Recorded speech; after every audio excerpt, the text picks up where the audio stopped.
Você já se perguntou quanto vale uma mãe depois que ela envelhece? Quanto custa manter uma idosa sob o mesmo teto que você construiu para ela morar?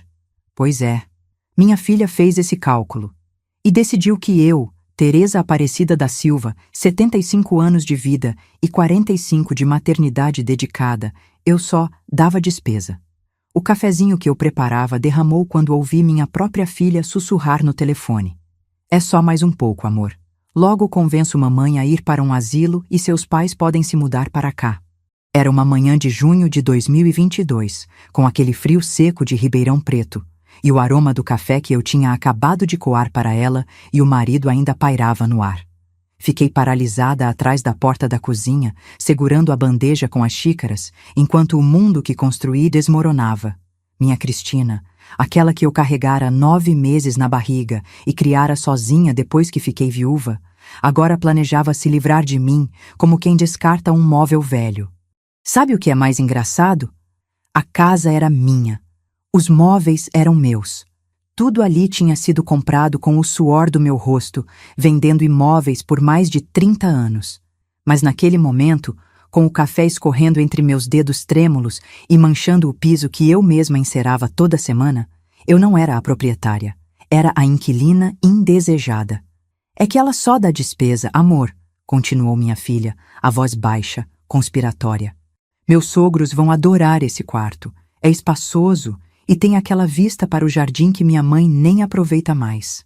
Engoli em seco. Minha vista estava perfeita. Eu via flores, pássaros e agora também via a verdade.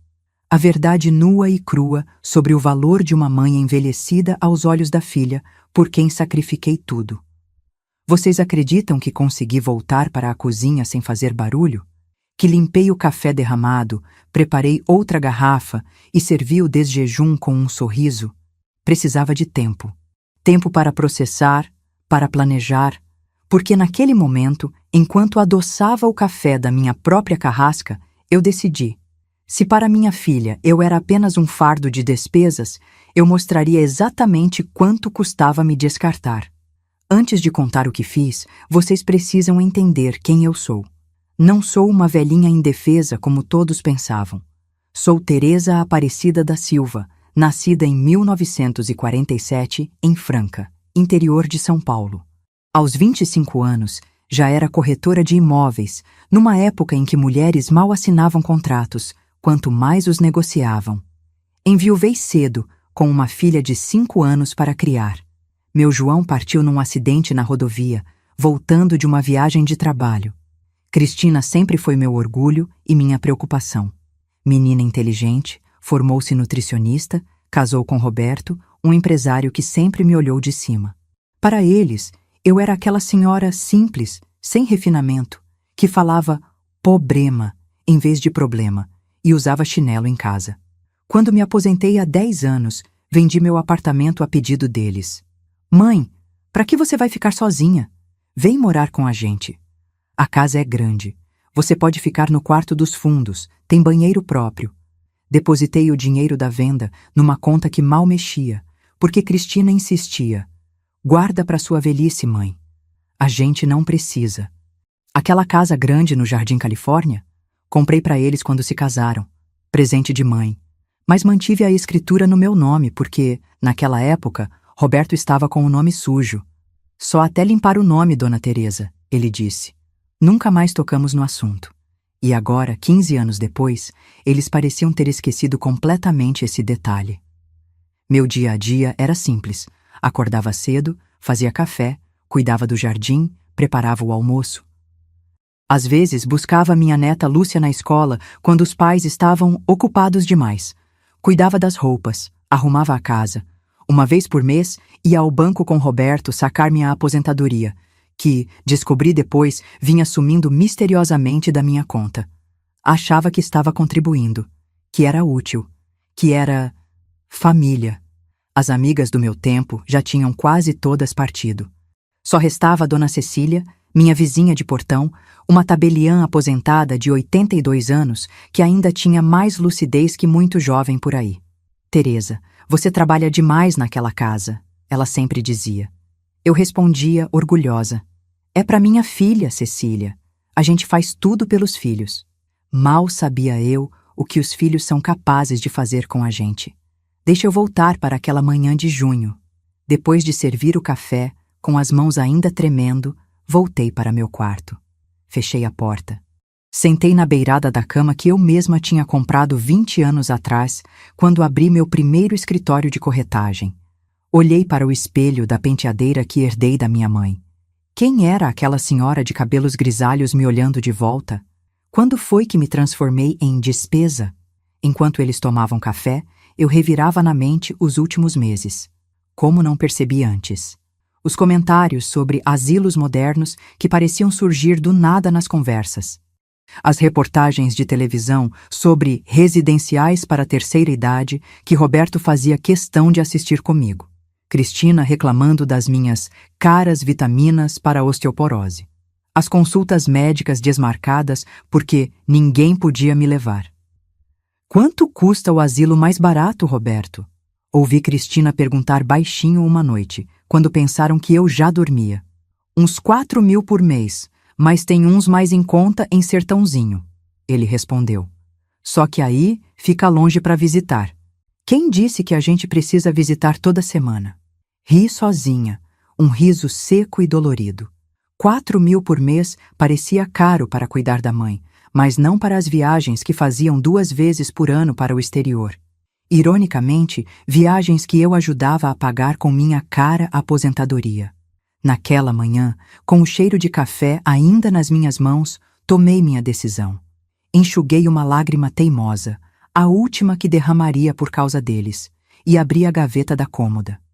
Tirei de lá minha caderneta da Caixa Econômica, a procuração que me dava plenos poderes sobre a casa, que Roberto nunca soube que eu mantive, e as escrituras dos móveis mais caros que comprei ao longo dos anos. Por sorte, sempre fui organizada com papelada, coisa de corretora antiga. Cada contrato, cada recibo, cada documento, tudo guardado. Mesmo aposentada, nunca perdi o hábito. Ouvi a porta da frente bater. Eles saíram para trabalhar, sem se despedir. Nem perceberam que eu não havia saído do quarto após servir o café. Peguei o telefone e disquei um número que não usava havia anos. Alô, Cecília. É a Teresa. Preciso da sua ajuda como tabeliã, mesmo aposentada. Posso passar aí hoje à tarde? Assunto sério. Foi assim que começou minha investigação. E minha vingança. No mesmo dia em que ouvi aquela conversa, comecei minha investigação silenciosa. Precisava ter certeza absoluta antes de agir. Afinal, uma mãe sempre dá o benefício da dúvida para um filho, mesmo quando sabe, no fundo do coração, que está sendo traída. Cecília me recebeu naquela tarde com um bule de chá de camomila e aquele olhar perspicaz que 30 anos de cartório lhe deram. Teresa, eu sempre desconfiei que tinha algo errado naquela casa. Roberto nunca me enganou com aquele sorriso de vendedor de carro usado. Mostrei a ela os documentos que tinha guardado. A escritura da casa ainda em meu nome, as notas fiscais dos móveis, os extratos bancários dos últimos meses. Você percebeu isso aqui? Cecília apontou para uma sequência de saques de 1.500 reais, sempre nas mesmas datas. É quando Roberto te leva ao banco, não é? Assenti, sentindo um nó na garganta. Ele está desviando sua aposentadoria e, pelo padrão, não é de agora. Na manhã seguinte, com o casal fora, fiz algo que nunca imaginei fazer. Vasculhei o escritório de Roberto. Por trás da máscara de empresário bem-sucedido, encontrei a verdade em uma pasta escondida no fundo da gaveta. Extratos bancários mostrando dívidas enormes de cartão de crédito. Notificações de empréstimos atrasados. Uma intimação judicial por falta de pagamento de fornecedores da empresa dele, que estava à beira da falência. Na mesma gaveta, algo que fez meu coração gelar. Um catálogo de uma residência para idosos nos arredores de Ribeirão Preto, com valores circulados e a anotação agosto-setembro, na caligrafia de Cristina. Agosto.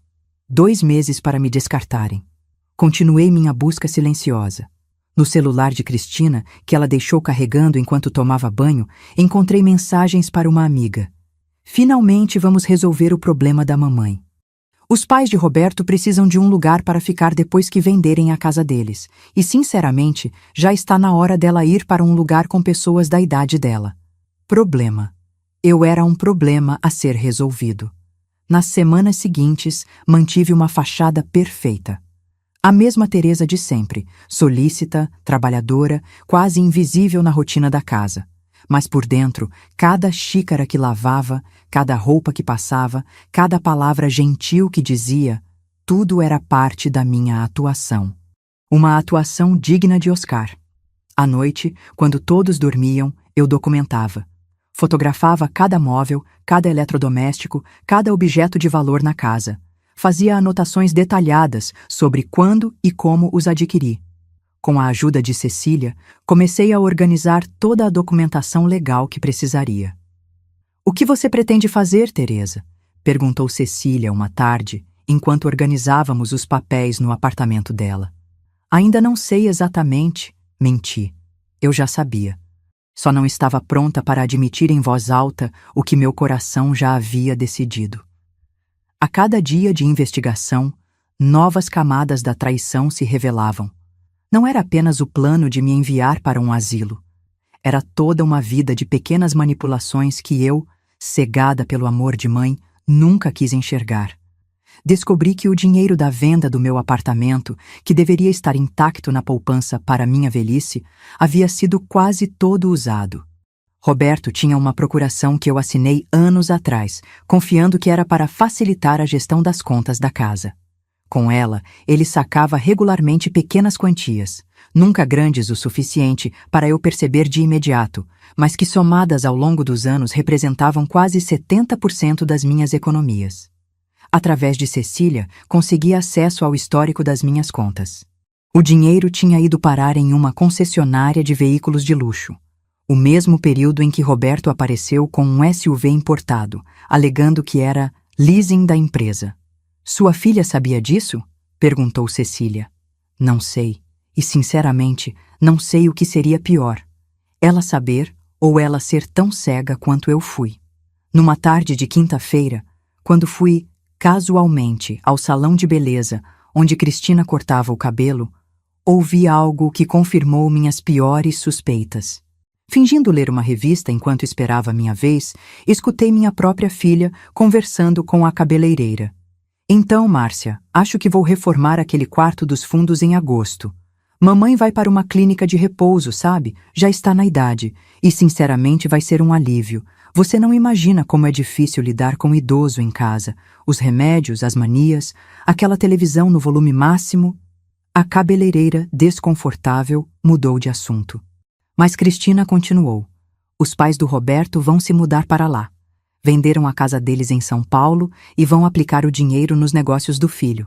Em troca, vão morar conosco. Faz mais sentido, né? Eles têm dinheiro, podem ajudar com as despesas, não são um fardo como..." Não consegui ouvir o resto. Levantei-me e saí sem ser notada. No táxi de volta para casa, casa que eles esqueceram que era minha, chorei silenciosamente. Não de tristeza, mas de raiva. Uma raiva fria, calculista, que nunca havia sentido antes. Naquela noite, revirei minhas lembranças como quem revira gavetas antigas. Quantas vezes Cristina tinha demonstrado vergonha de mim? Das minhas roupas simples, do meu jeito de falar, dos meus hábitos de economia? Quantas vezes Roberto tinha explicado coisas básicas para mim, como se eu fosse incapaz de entender o mundo moderno, mesmo tendo administrado meu próprio negócio por décadas? Percebi um padrão que esteve sempre ali, mas que eu me recusava a ver. Para eles, eu era útil apenas pelo que podia oferecer. Dinheiro, trabalho doméstico, ajuda com a neta. Nunca pela pessoa que eu era. Uma memória em particular voltou com força. O aniversário de 15 anos de Lúcia, minha neta. Uma festa luxuosa em um buffet, com centenas de convidados, amigos dos pais, colegas de trabalho de Roberto, a alta sociedade de Ribeirão Preto. Eu, a avó, fui colocada em uma mesa no fundo, junto com as tias idosas. Quando uma amiga de Cristina perguntou quem eu era, ouvi minha filha responder: "Ah, é minha mãe. Ela não está muito acostumada com esses eventos, sabe? É do interior, gente simples. Gente simples que pagou metade daquela festa extravagante. Foi numa tarde de domingo, enquanto lavava a louça do almoço e ouvia Roberto discutir com Cristina sobre quanto tempo mais precisamos esperar, que algo mudou dentro de mim. Não foi repentino como um raio, mas gradual como o amanhecer. A Teresa submissa e conciliadora começou a se despedir. Em seu lugar, emergia uma mulher que eu não conhecia, mas que sempre esteve lá, adormecida. A estrategista. Afinal, não se sobrevive décadas no mercado imobiliário sendo ingênua ou fraca. Eu apenas tinha escolhido não usar essas habilidades dentro de casa, acreditando que família era lugar de confiança, não de negociação. Que engano o meu. Naquela noite, fiz uma lista metódica. Primeiro, todos os bens que eram legalmente meus. A casa, os móveis principais, os eletrodomésticos que comprei com meu dinheiro ao longo dos anos. Depois, todos os documentos que precisaria ter em mãos. Escrituras, notas fiscais, extratos bancários, procurações. Em seguida, comecei a mapear o que sabia sobre Roberto e Cristina. As vulnerabilidades deles. Os pontos fracos. As aparências que desesperadamente tentavam manter. Roberto estava afundado em dívidas, mas se apresentava como empresário bem-sucedido. Seu maior medo era a humilhação pública, especialmente diante dos pais ricos.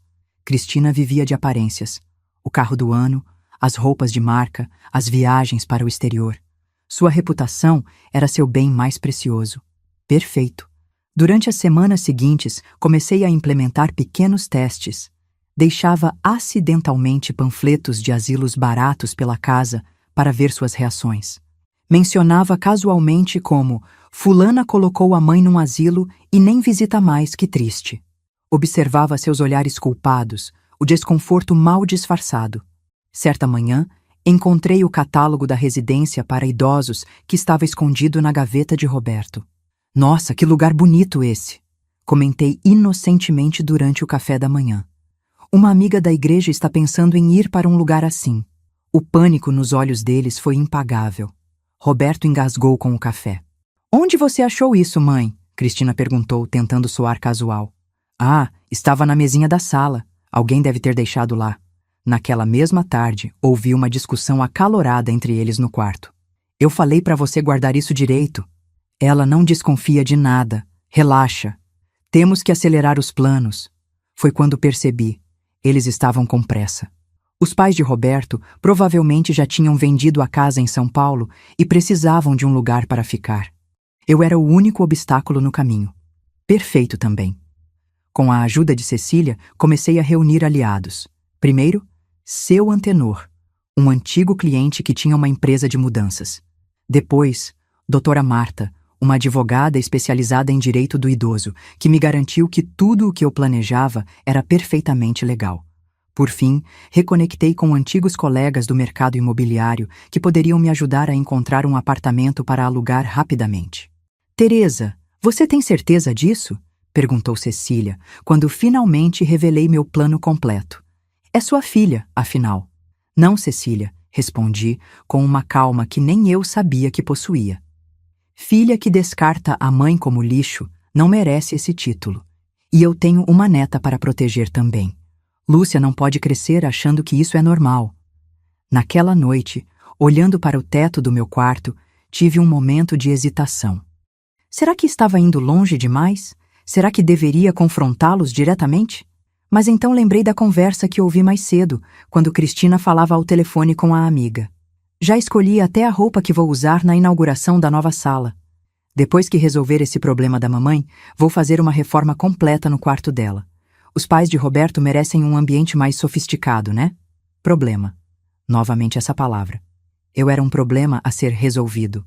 Não havia espaço para hesitação. A estrategista dentro de mim assumiu completamente o controle. E ela tinha um plano perfeito. Filha, estive pensando... Talvez vocês tenham razão. Cristina parou de mastigar e me olhou por cima da mesa do jantar. Surpresa.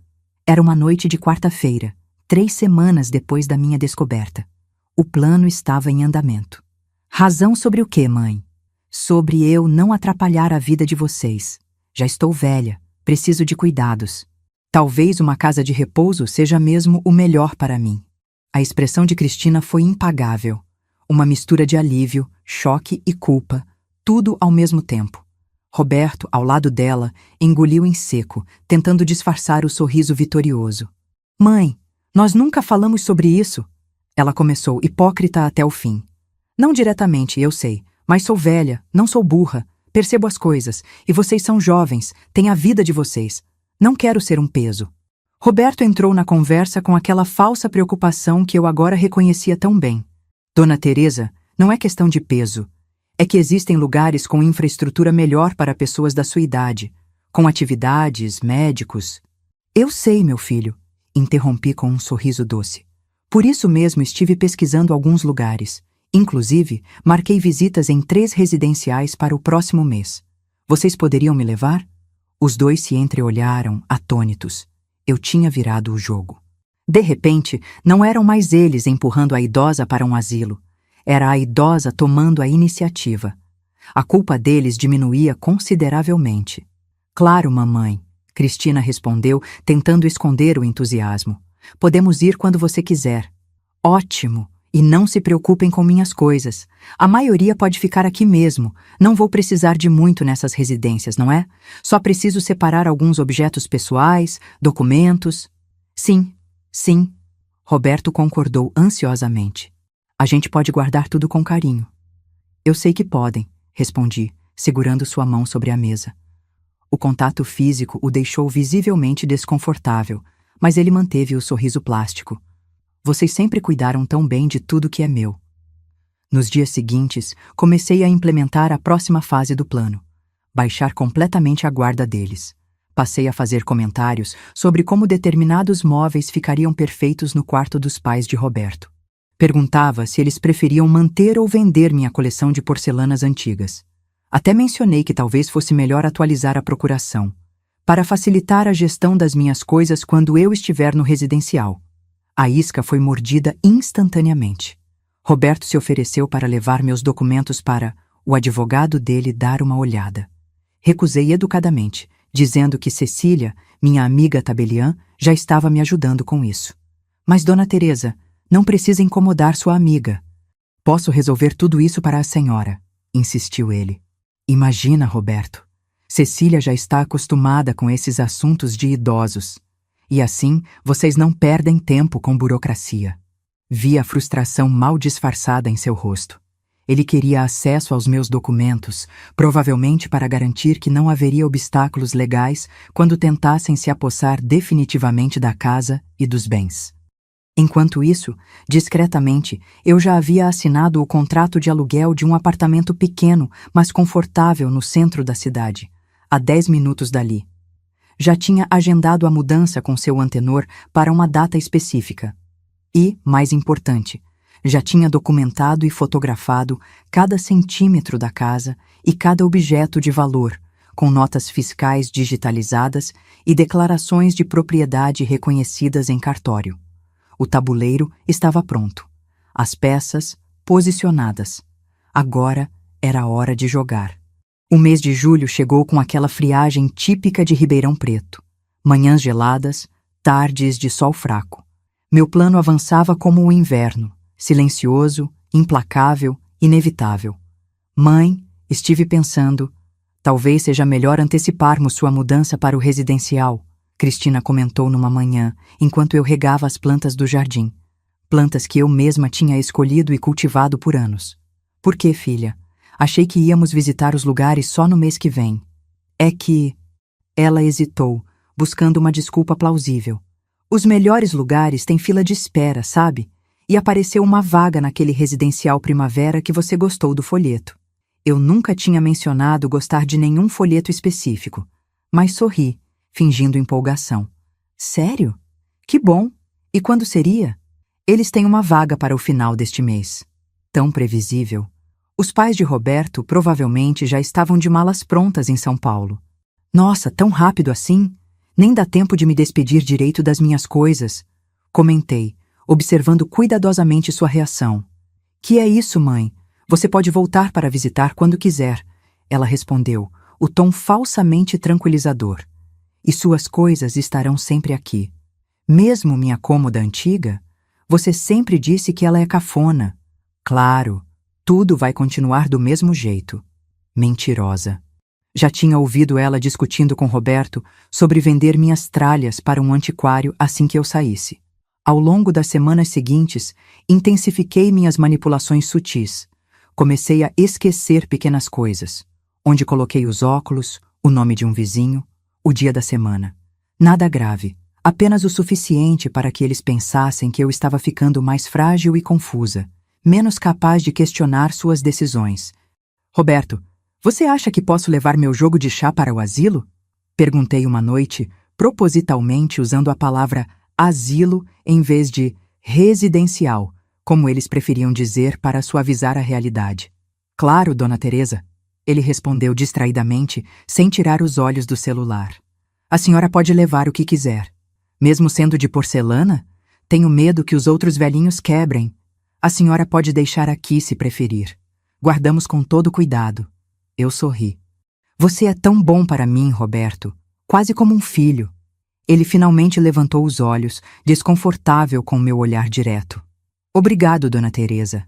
Sabe, às vezes penso que deveria ter deixado mais coisas no seu nome. Para facilitar.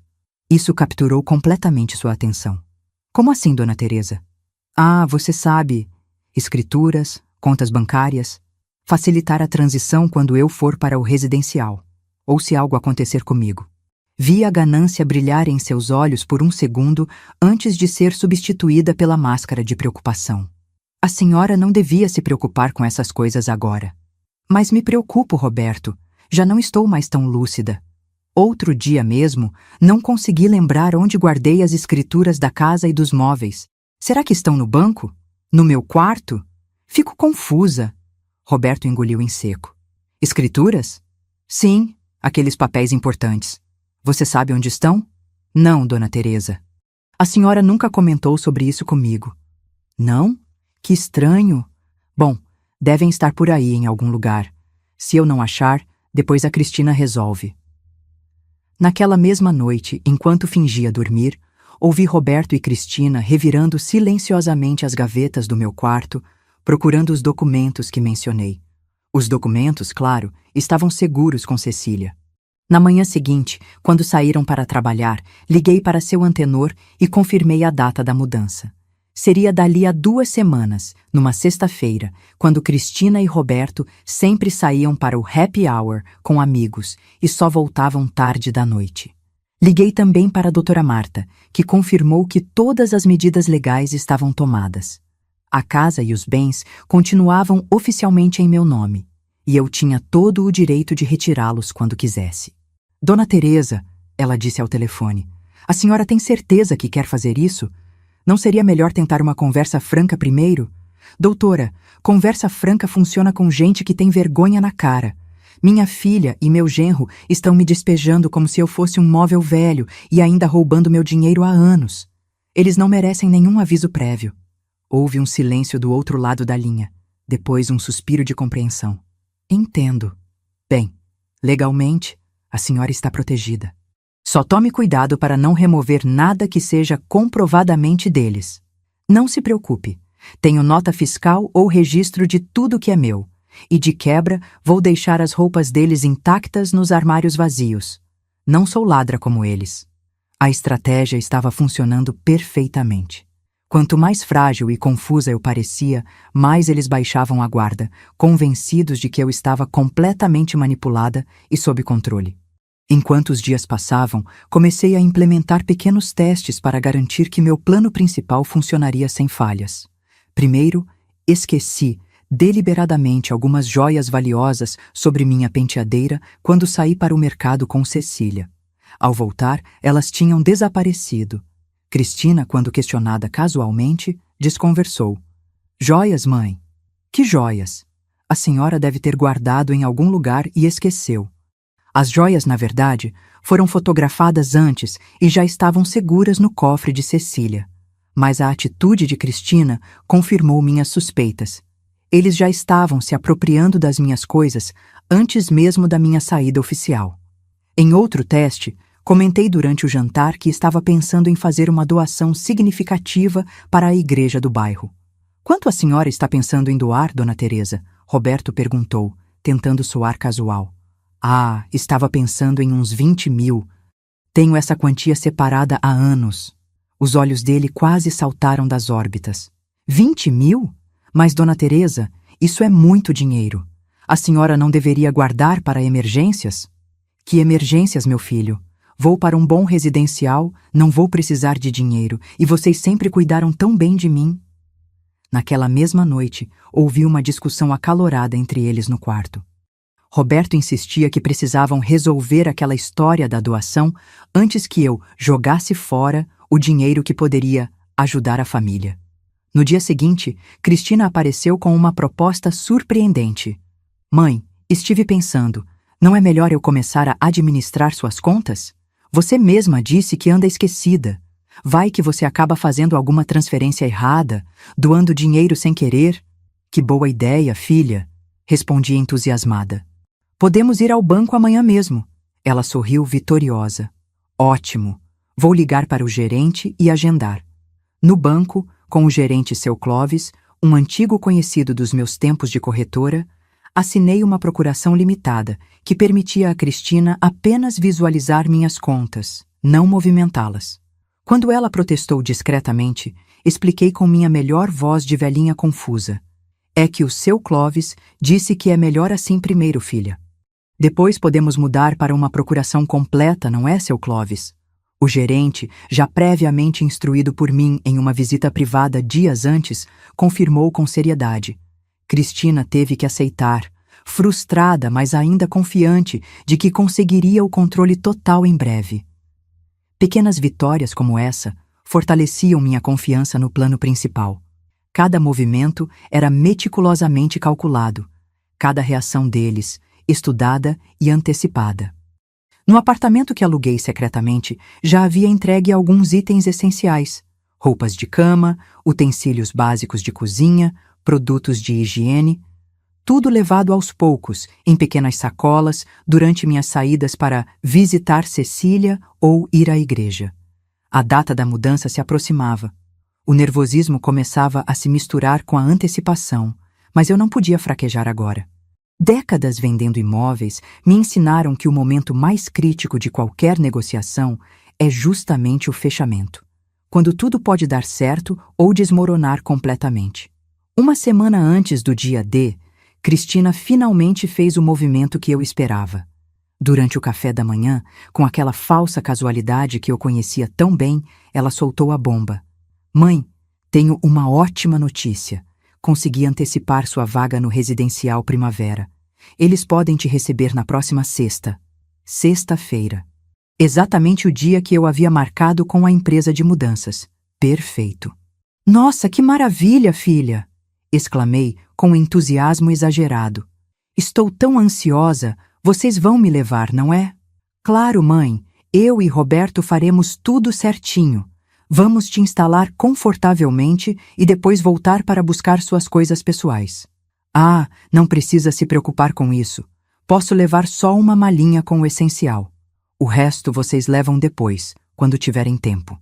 Cristina sorriu, aliviada por eu estar facilitando tanto o processo. Perfeito, mãe. Saímos daqui por volta das 4 da tarde, pode ser? O residencial pediu para chegarmos antes do jantar. 4 horas está ótimo, filha. Mal sabiam eles que às 9 da manhã daquela mesma sexta-feira, enquanto estivessem no trabalho, a equipe de seu antenor já estaria esvaziando completamente a casa. A véspera do grande dia chegou com um clima quase festivo na casa. Cristina estava inexplicavelmente animada, fazendo ligações, planejando o que chamava de sua nova fase de vida. Roberto passou a noite inteira no escritório, provavelmente organizando finanças e preparando o terreno para a chegada dos pais. Eu, por minha vez, mantinha a fachada de idosa conformada e até mesmo ligeiramente entusiasmada com a mudança. Será que tem bingo nesse residencial, Cristina? Perguntei durante o jantar, interpretando perfeitamente o papel de velhinha estereotipada que eles esperavam. Deve ter sim, mãe, e várias outras atividades. Vai ser ótimo para você. Tomara que tenha gente legal. Não quero dividir quarto com nenhuma velhinha ranzinza, comentei, arrancando risadas de ambos. A senhora vai ter um quarto só para você, Dona Teresa, garantiu Roberto, com sua falsa gentileza. Fizemos questão de garantir isso. Mesmo? Deve ser caro. Não se preocupe com isso, mãe. Você merece o melhor. O melhor. Depois de anos me tratando como um fardo, de repente eu merecia o melhor. A hipocrisia era tão transparente que quase ri. Depois do jantar, Cristina sugeriu que assistíssemos a um filme juntas, como nos velhos tempos. Um gesto de falsa nostalgia para aliviar a culpa que devia sentir. Que tal Melhor é Impossível? Você sempre gostou desse, mãe. O filme era sobre um homem egoísta que aprende a ser uma pessoa melhor. A ironia não me escapou. Durante o filme, Cristina segurou minha mão em alguns momentos, talvez num último lampejo de conexão genuína, ou talvez apenas para reforçar sua autoimagem de filha dedicada. Roberto, enquanto isso, passava mais tempo no celular do que prestando atenção à TV. Os pais do Roberto vêm nos visitar logo, filha? Perguntei casualmente durante uma cena mais lenta do filme. Cristina engasgou com o refrigerante e Roberto levantou os olhos do celular abruptamente. Por que a pergunta, mãe?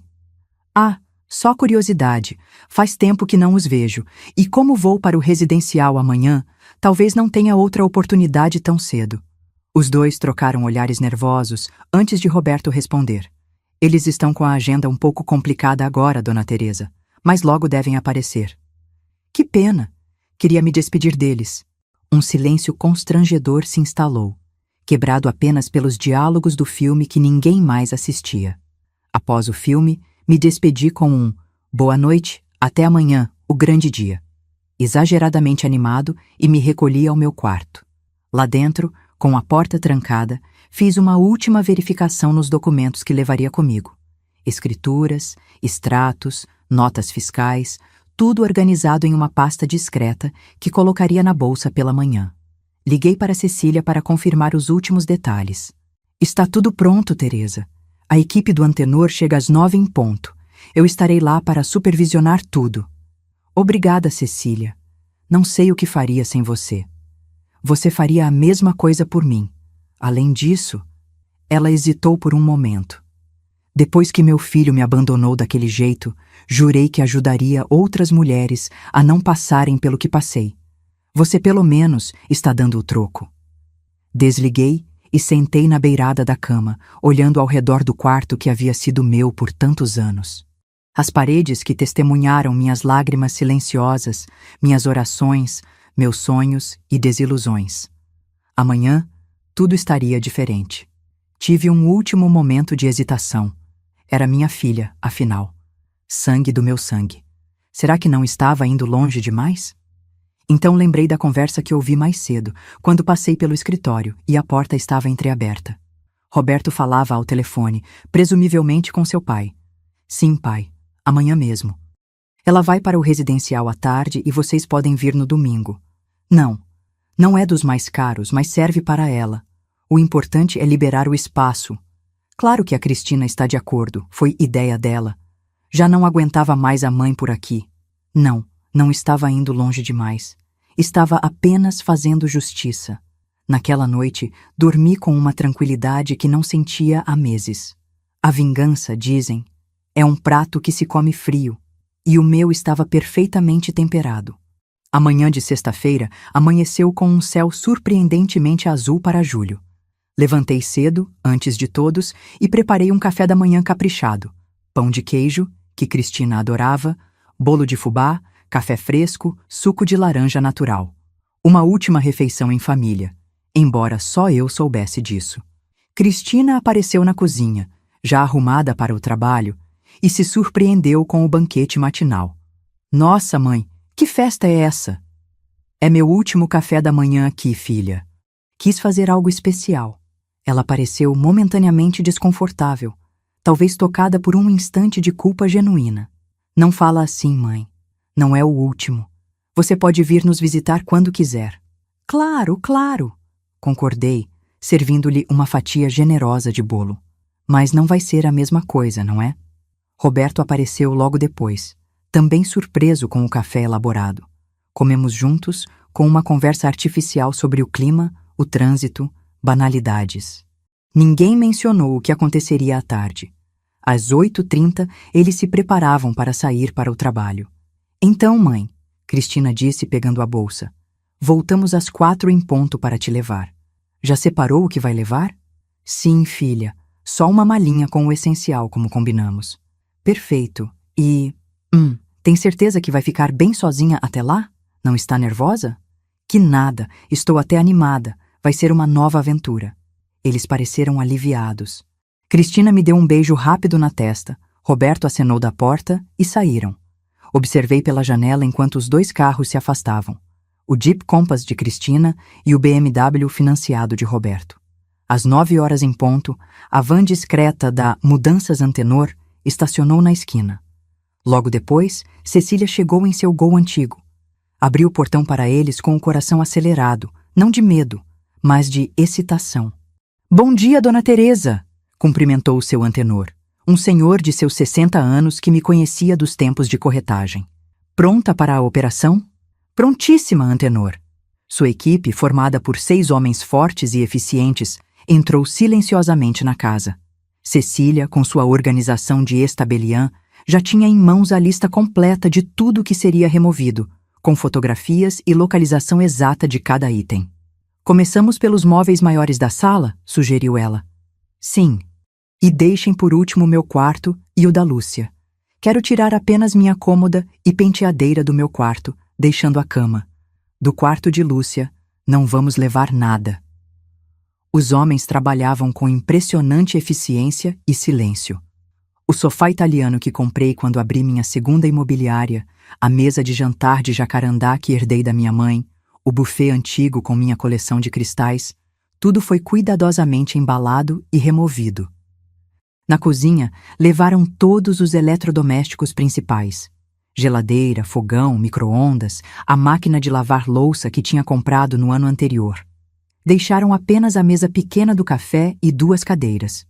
No meu quarto, removeram a penteadeira vitoriana e a cômoda antiga, deixando apenas a cama, o criado mudo e o guarda-roupa vazio, agora contendo apenas as roupas que eu não queria mais. Em cada cômodo que esvaziávamos, Cecília tirava fotos do antes e depois, documentando meticulosamente todo o processo. Por volta do meio-dia, com a mudança já bem avançada, tive um sobressalto quando ouvi o portão se abrindo. Era apenas o carteiro entregando uma correspondência. Mesmo assim, aquele momento de pânico me fez perceber a irreversibilidade do que estava fazendo. Não havia volta depois disso. Teresa, está tudo bem? Perguntou Cecília, notando minha hesitação. Sim. Só pensando na cara deles quando voltarem. Ainda dá tempo de desistir.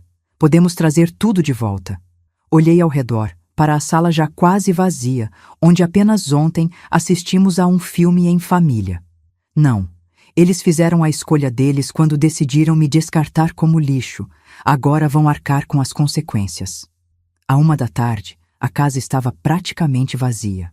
Todos os meus pertences, móveis, eletrodomésticos, objetos pessoais, quadros, tapetes, praticamente tudo exceto as camas e os guarda-roupas, já estavam na mudança ou no meu novo apartamento, para onde seu antenor havia feito viagens ao longo da manhã. A casa, antes aconchegante e completa, agora parecia um cenário abandonado.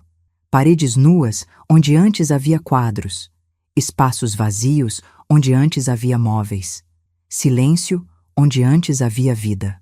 Antes de sair, deixei sobre o balcão da cozinha, o único que não pude remover por ser fixo, um envelope grande, marrom, endereçado a Cristina e Roberto.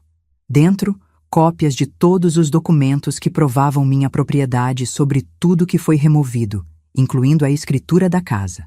Junto, um bilhete simples, escrito à mão. Você disse que eu só dava despesa. Então levei minhas despesas e meus bens para não incomodar mais. As chaves da casa, que é minha, estão com o senhor Eduardo, do escritório de advocacia na Rua Américo Brasiliense, 1856. Se quiserem continuar morando aqui, procurem ele para discutir o aluguel. Teresa.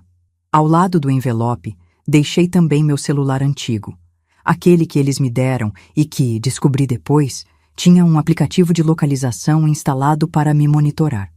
Eram 3 da tarde quando saí pela última vez daquela casa, trancando a porta atrás de mim. Cecília me esperava no carro.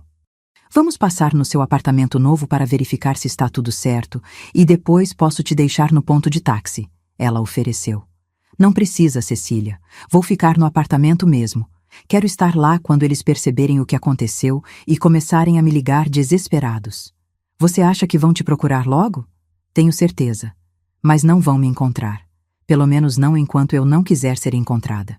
Às 16h37, meu telefone novo, aquele que ninguém conhecia o número, tocou. Era Cecília. Teresa, acabei de passar de carro pela sua antiga casa. Cristina e Roberto chegaram. Estão parados na calçada com cara de quem viu fantasma. Eu sorri, imaginando a cena. A princípio, eles provavelmente pensariam que foram assaltados. Depois, encontrando meu bilhete, viriam a dura realidade. Obrigada pelo aviso, Cecília. Agora é só esperar. Não precisei esperar muito. Às 16h52, o interfone do meu novo prédio tocou. O porteiro informou que havia uma mulher chamada Cristina querendo subir, alegando ser minha filha e estar desesperada para me encontrar. Por favor, diga que não tem nenhuma Teresa morando aqui, instruí. Às 17h05, o telefone fixo do apartamento tocou. Número desconhecido. Não atendi. Às 17h23, o interfone tocou novamente. Desta vez, era Roberto, exigindo falar com a senhora que se mudou hoje. Diga que não houve nenhuma mudança hoje e que ele está perturbando os moradores, orientei o porteiro. Como eu sabia que eles viriam me procurar no meu novo endereço? Simples. Deixei propositalmente uma pista falsa. Uma nota fiscal de entrega de um sofá com este endereço. Esquecida, sobre o balcão da cozinha junto com o envelope. Mas o apartamento estava no nome de Cecília, não no meu. Legalmente, eu não morava ali. Às 18h40, recebi uma mensagem de texto no novo celular, um número que eu havia dado apenas para minha neta Lúcia, semanas antes, com a desculpa de que era um número secreto para emergências. Vó, o que aconteceu? A casa está vazia, mamãe está chorando, papai está gritando. Onde você está? Estou preocupada. Aquela mensagem me apertou o coração. Lúcia, minha neta de 16 anos, era a única verdadeira inocente nessa história. Respondi com cuidado. Estou bem, meu amor. Só precisei tomar uma decisão difícil. Vou te explicar tudo em breve, prometo. Por enquanto, não conte para seus pais que estamos conversando. Te amo muito. Mas, vó, o que houve? Por que levou todas as coisas? Papai disse que você roubou tudo. Não roubei nada, Lúcia. Tudo que levei era meu, comprado com meu dinheiro. Seus pais sabiam disso. Pergunte a eles por que iam me mandar para um asilo sem necessidade.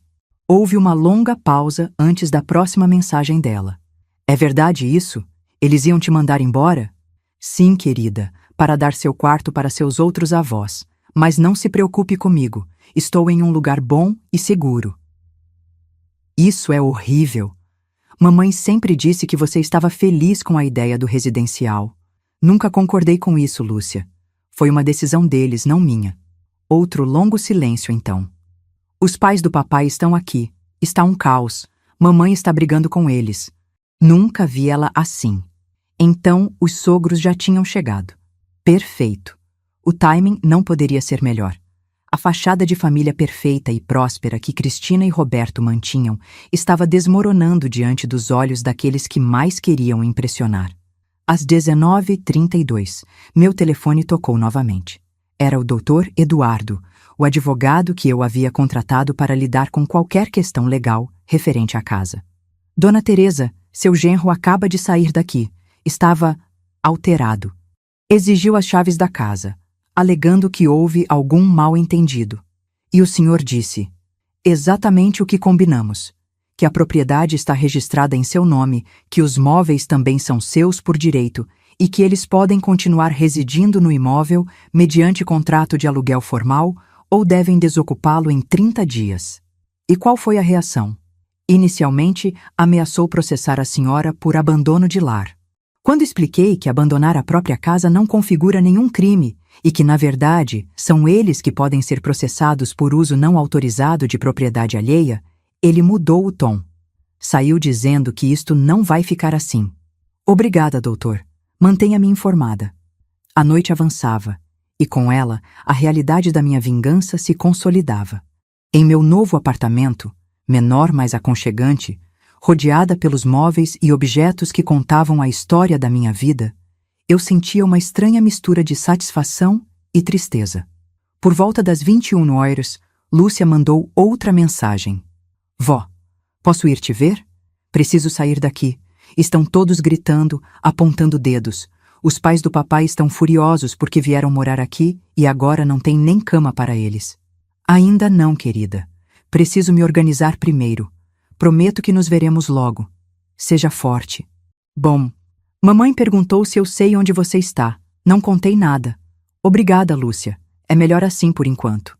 Antes de dormir, recebi mais uma mensagem, desta vez de Cristina, que conseguiu meu número novo através de algum contato da operadora telefônica. Mãe, pelo amor de Deus, o que você fez? Volta aqui agora. Estamos desesperados. Como você pôde fazer isso com sua própria filha? Não respondi. Desliguei o celular e fui dormir. Pela primeira vez em meses, sem medo, sem angústia, sem o peso da traição sobre meus ombros. A justiça estava apenas começando a ser servida. Na manhã seguinte, sábado, acordei com uma sensação estranha de liberdade. Preparei meu café da manhã na minha cozinha, sentei na minha poltrona, contemplei meus pertences ao meu redor. Tudo meu, sem ninguém para me dizer o que fazer com eles ou quando seria descartada. Liguei o celular e encontrei 27 chamadas perdidas de Cristina, 15 de Roberto e inúmeras mensagens, alternando entre súplicas desesperadas, ameaças veladas e tentativas de manipulação emocional. Mãe, por favor, volta. Foi tudo um mal-entendido. Dona Teresa, isso é um absurdo. Vamos resolver isso como adultos. Mamãe, estou preocupada com sua saúde mental. Acho que você não está bem. A última tática, insinuar que eu estava mentalmente instável, não me surpreendeu. Era previsível que tentariam desqualificar minhas ações, em vez de enfrentar suas próprias culpas. Por volta das 10h, o interfone tocou. Era Lúcia. Vó, sou eu. Por favor, deixa eu subir. Vim sozinha, juro. Hesitei por um momento. Era cedo demais para revelar meu paradeiro.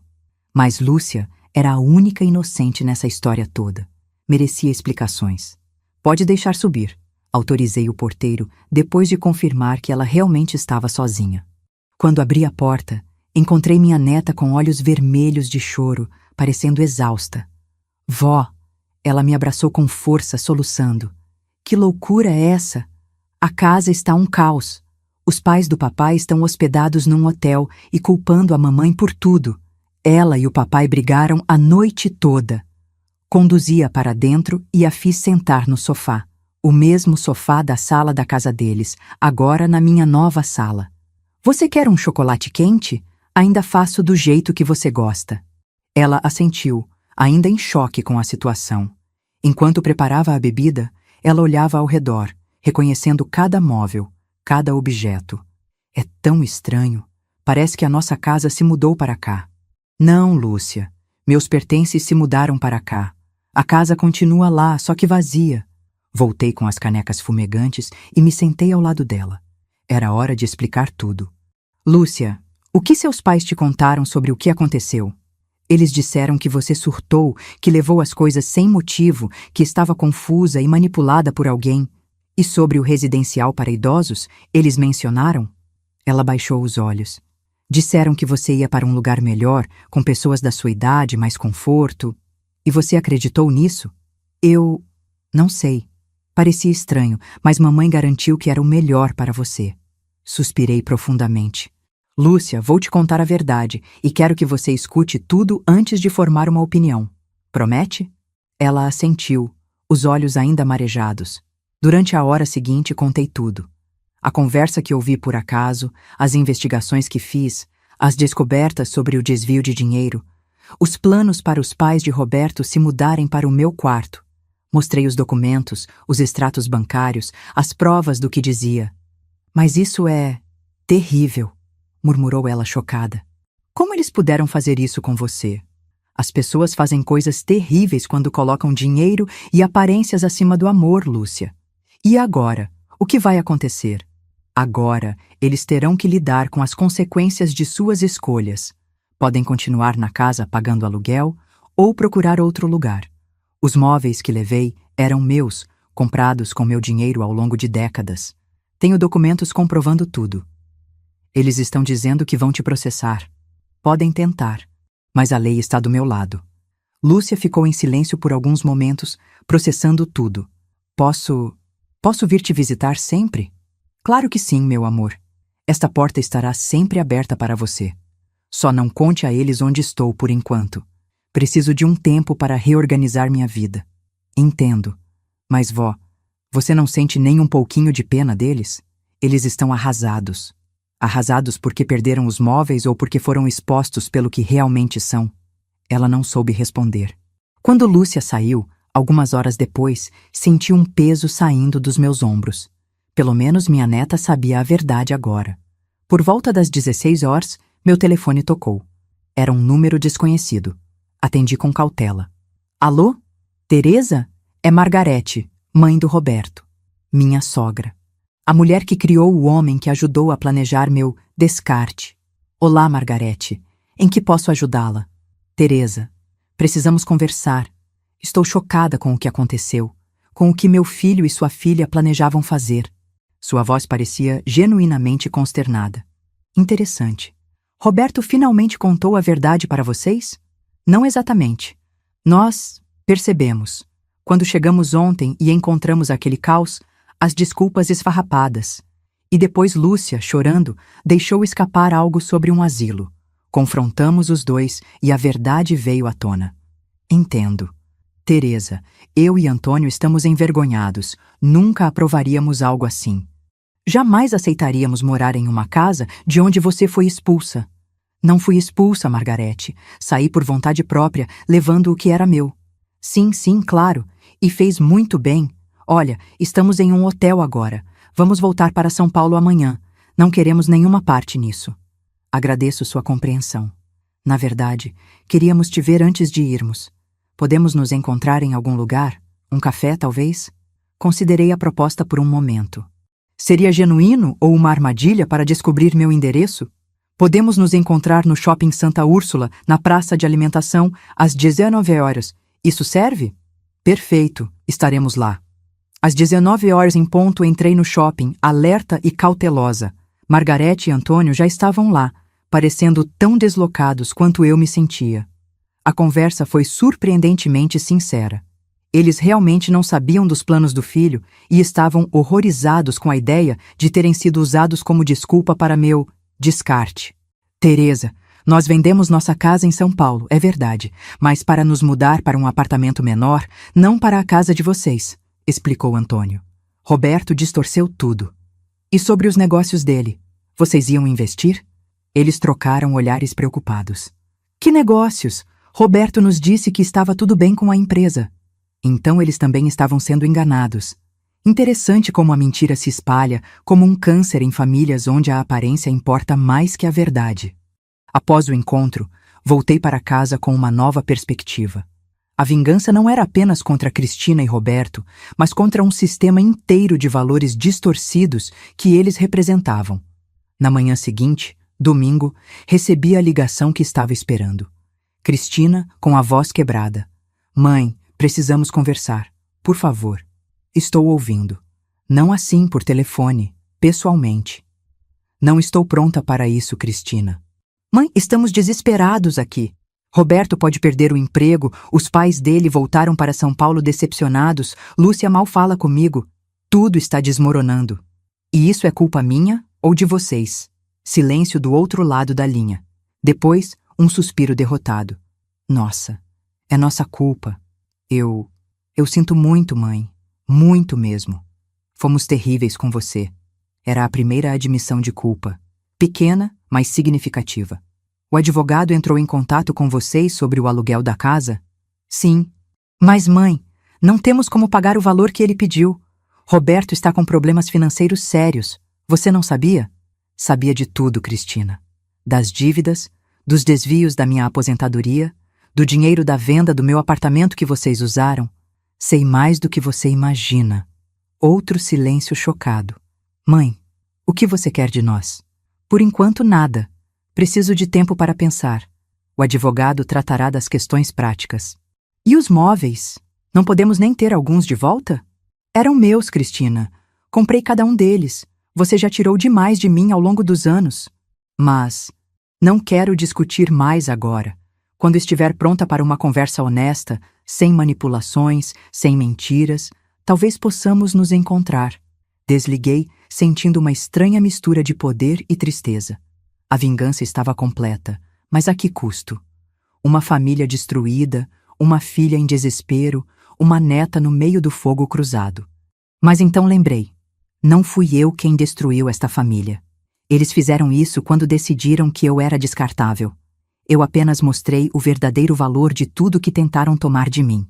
3 meses se passaram desde o dia em que esvaziei aquela casa.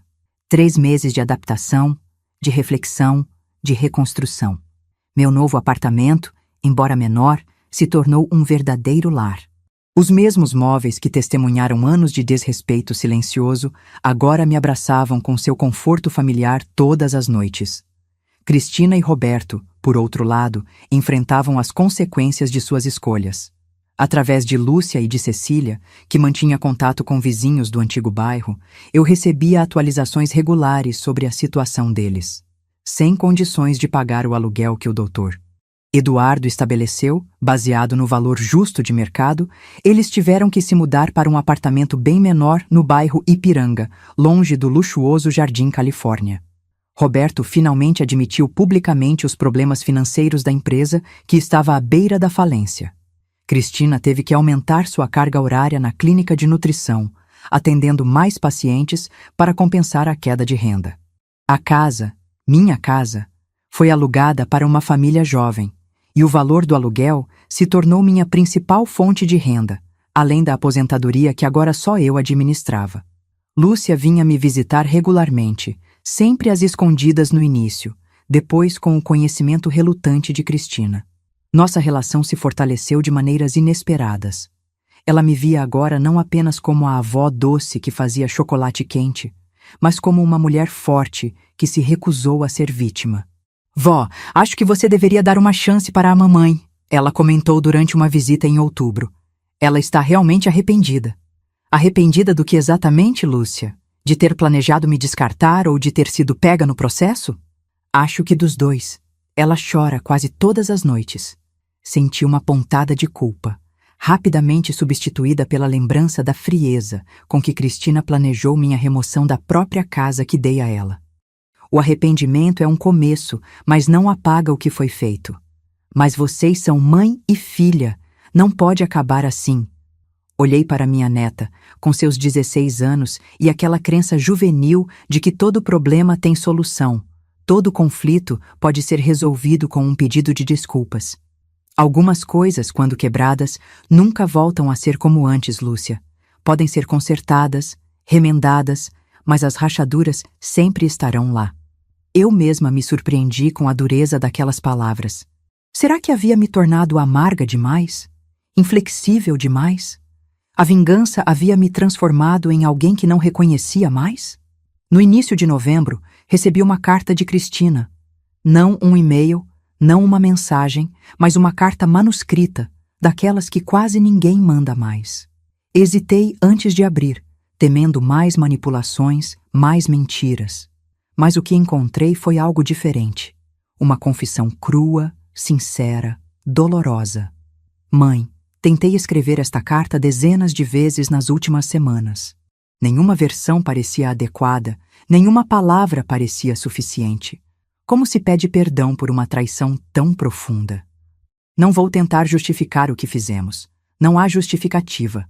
Fomos egoístas, cruéis, gananciosos. Esquecemos o mais básico, que você é minha mãe, a mulher que me deu tudo, que sacrificou tudo por mim. Roberto e eu não estamos mais juntos. Não foi só pelo que aconteceu com você, embora isso tenha sido o estopim. Foi por percebermos que construímos nossa relação sobre mentiras, para o mundo e para nós mesmos. Ele voltou para São Paulo, para morar com os pais enquanto tenta salvar o que resta da empresa. Eu e Lúcia estamos recomeçando, só nós duas, no pequeno apartamento. Não espero seu perdão. Talvez nem o mereça. Só queria que soubesse que entendi a lição que você nos ensinou da maneira mais dura possível. Que família não é descartável, que pessoas não têm preço, que o respeito precisa ser a base de qualquer relação. Se um dia você quiser me ver, estarei esperando. Se não quiser, entenderei. Você já me deu mais chances do que eu merecia ao longo da vida. Com arrependimento sincero. Sua filha, Cristina. Li a carta 3 vezes seguidas, as lágrimas escorrendo silenciosamente pelo meu rosto. Não eram lágrimas de tristeza ou de alegria, mas de algo mais complexo. O reconhecimento de que a vingança, embora satisfatória em um nível primário, não trouxe a cura que eu esperava. Trouxe justiça, sim, mas não paz. Naquela noite, não consegui dormir. Fiquei repassando mentalmente os últimos meses, desde a descoberta da traição até aquele momento. Havia vencido, certo? Retomei o controle da minha vida, recuperei meus bens, mostrei meu valor. Então por que não me sentia completamente satisfeita? Talvez porque, no fundo, eu sabia que a vingança não era o fim da história, mas apenas um capítulo. O verdadeiro desafio viria agora. Decidir que tipo de pessoa eu queria ser daqui para frente. A Teresa magoada e vingativa, ou alguém capaz de seguir em frente sem deixar que a amargura definisse o resto da minha vida. Dezembro chegou com aquele calor típico do interior paulista. Meu novo apartamento, no 5º andar de um prédio no centro, recebia a brisa da tarde que amenizava a temperatura. Estava decorando uma pequena árvore de Natal, a primeira que montava sozinha em décadas, quando o telefone tocou. Era Cecília, minha fiel amiga durante toda esta jornada. Teresa, tenho um convite para você. Estamos formando um grupo de apoio para mulheres idosas no centro comunitário. Mulheres que passaram por abandono familiar, que foram enganadas por parentes, que precisam de orientação legal sobre seus direitos. Pensei que você poderia nos ajudar. A proposta me pegou de surpresa. Eu? O que eu poderia oferecer? Experiência, Teresa. Você passou por isso e saiu vitoriosa. Além disso, conhece o mercado imobiliário, entende de contratos, de direitos de propriedade. Poderia ajudar muitas mulheres que estão sendo exploradas pela própria família. Pensei por um momento. A ideia de transformar minha experiência dolorosa em algo útil para outras pessoas era tentadora. Dar um propósito maior à minha vingança. Um significado que transcendesse a simples retaliação pessoal. Quando é a primeira reunião? Neste sábado, às 15 horas. Já temos 5 senhoras confirmadas, todas com histórias que vão te partir o coração. Estarei lá. No sábado, conheci mulheres como Dona Jandira, de 82 anos, cujo filho vendeu a casa onde ela morava sem seu consentimento, usando uma procuração antiga. E Dona Lourdes, de 73, que descobriu que a nora estava desviando sua aposentadoria há anos. E Dona Neide, de 68, expulsa de casa pelos filhos após ficar viúva, sob a alegação de que não podia morar sozinha. Histórias de abuso, de exploração, de abandono. Histórias que se repetiam com variações mínimas, sempre com o mesmo núcleo. Idosos tratados como fardos, como problemas a serem resolvidos, como obstáculos no caminho da ganância familiar. Ao compartilhar minha experiência com elas, percebi que minha história, por mais dolorosa que fosse, tinha um valor inesperado. Mostrava que era possível reagir, que havia alternativas à resignação, que conhecer seus direitos podia ser a diferença entre ser vítima e ser protagonista. Nas semanas seguintes, nosso grupo cresceu. Com a ajuda de Doutora Marta, a advogada que me auxiliou, começamos a oferecer orientação jurídica gratuita. Criamos uma rede de apoio para mulheres que precisavam sair de situações abusivas. Compartilhamos recursos, conhecimentos, experiências. E em cada reunião, em cada novo caso que ajudávamos a resolver, eu sentia um pedacinho da minha própria dor se transformando em algo positivo. A vingança que executei contra Cristina e Roberto, que inicialmente parecia um fim em si mesma, agora se revelava como o início de algo maior, mais significativo. Em meados de dezembro, recebi outra visita de Lúcia. Ela estava animada, falando sobre os planos para o vestibular, sobre como a vida com a mãe no apartamento pequeno estava sendo um aprendizado. Mamãe está trabalhando muito, vó, e voltou a estudar. Está fazendo uma especialização em nutrição geriátrica. Nutrição geriátrica? Interessante escolha. Ela diz que foi inspirada por você, que quer ajudar pessoas idosas a terem uma velhice mais saudável e digna. Fiquei em silêncio processando aquela informação. Seria mais uma manipulação de Cristina, uma tentativa de me impressionar? Ou uma genuína mudança de perspectiva? Vó, ela perguntou se pode te ligar no Natal, só para desejar boas festas. Olhei para minha neta, seus olhos esperançosos, seu desejo transparente de ver a família reunida novamente, mesmo que apenas para uma conversa telefônica. Ela pode ligar, respondi finalmente, mas não prometo nada além de atender. Lúcia sorriu, satisfeita com aquela pequena concessão. Antes de sair, entregou-me um envelope. Ela pediu para te dar isso. Disse que não precisa responder se não quiser. Dentro do envelope havia um cheque, um valor considerável, e um bilhete simples.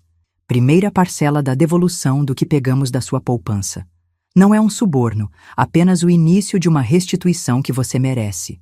Com arrependimento, Cristina.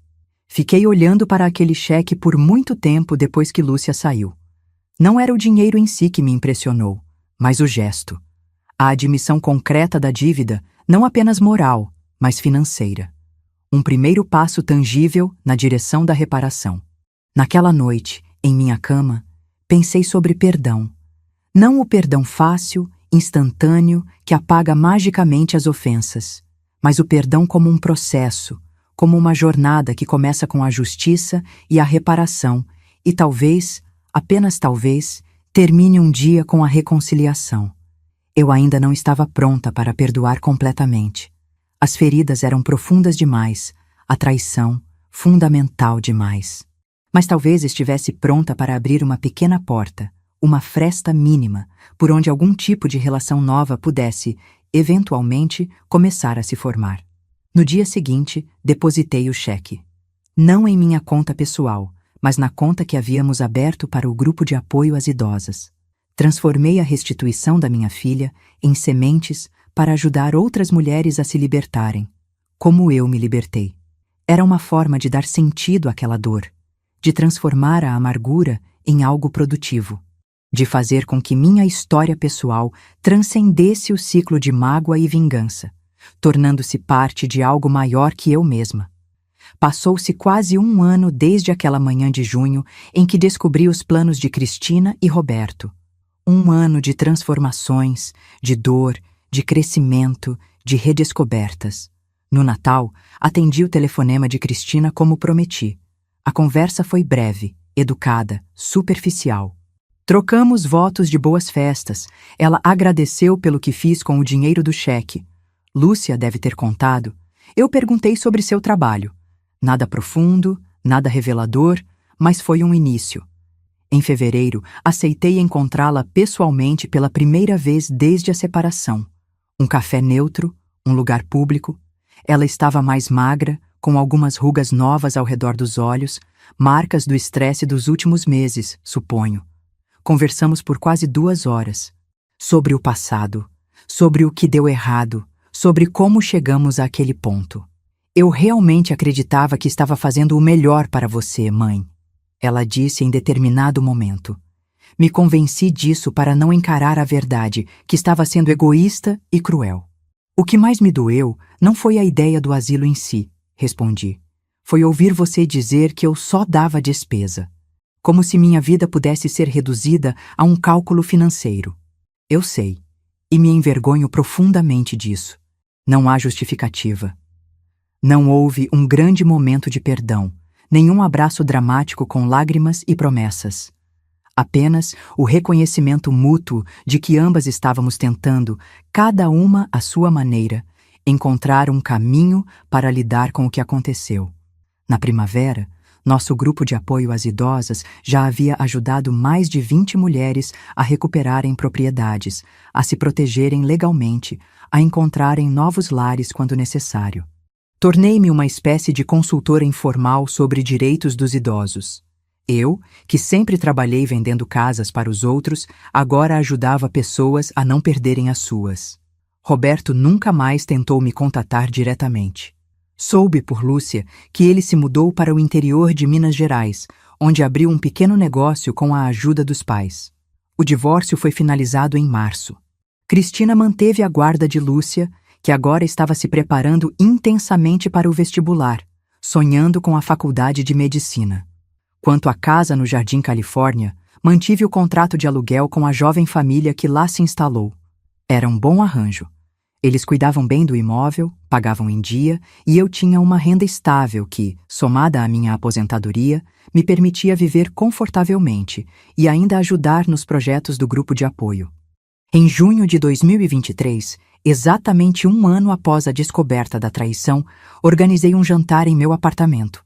Convidei Cecília, doutora Marta, seu antenor e algumas das senhoras do grupo de apoio. Convidei também Lúcia. E após muita reflexão, convidei Cristina. Sentados ao redor da mesa de jantar, aquela mesma mesa de jacarandá que testemunhou tantas refeições familiares ao longo das décadas, brindamos. Não ao passado, não à vingança executada, mas ao futuro que estávamos construindo a partir das ruínas do que foi destruído. A transformação, propus, erguendo minha taça. A capacidade de transformar dor em propósito, traição em sabedoria, vingança em justiça. Cristina, sentada timidamente na ponta da mesa, ergueu sua taça com os olhos marejados. Nossos olhares se encontraram brevemente, não com a intimidade de antes, não com a confiança que um dia existiu, mas com um novo tipo de reconhecimento. O reconhecimento de que ambas havíamos sido transformadas por aquela experiência, para o bem e para o mal. Algumas feridas nunca cicatrizam completamente. Algumas traições deixam marcas permanentes na alma. Mas aprendi que a verdadeira vitória não está em fazer os outros sofrerem como você sofreu, e sim em não permitir que o sofrimento defina quem você é e quem você pode se tornar. Minha vingança foi calculada, meticulosa, devastadora. Consegui exatamente o que planejei: justiça pelas minhas próprias mãos, a retomada do controle sobre minha vida e meus bens, a exposição da hipocrisia e da ganância que quase me destruíram. Mas o verdadeiro poder não veio da vingança em si. Veio do que escolhi fazer depois dela, da mulher que decidi ser após a tempestade passar. Hoje, aos 78 anos, olho para trás e vejo uma vida de lutas, de conquistas, de perdas e de recomeços. Vejo erros que cometi e lições que aprendi. Vejo a coragem que não sabia que tinha até ser forçada a encontrá-la. E se você está ouvindo esta história, talvez enfrentando sua própria batalha contra a injustiça familiar, contra o descarte, contra a invisibilidade que tantas vezes acompanha o envelhecimento, quero que saiba: você não está sozinha. Você tem valor. Você tem direitos. Você tem voz. E mais importante, você tem escolhas. A escolha de não aceitar ser tratada como um fardo. A escolha de lutar pela sua dignidade. A escolha de transformar sua dor em algo maior que você mesma. Porque no final, não é a vingança que nos liberta. É a recusa em permitir que aqueles que nos traíram definam quem somos e o que merecemos. Eu sou Teresa Aparecida da Silva. Fui traída, lutei, venci. E agora ajudo outras a fazerem o mesmo. Esta é minha história. Qual será a sua?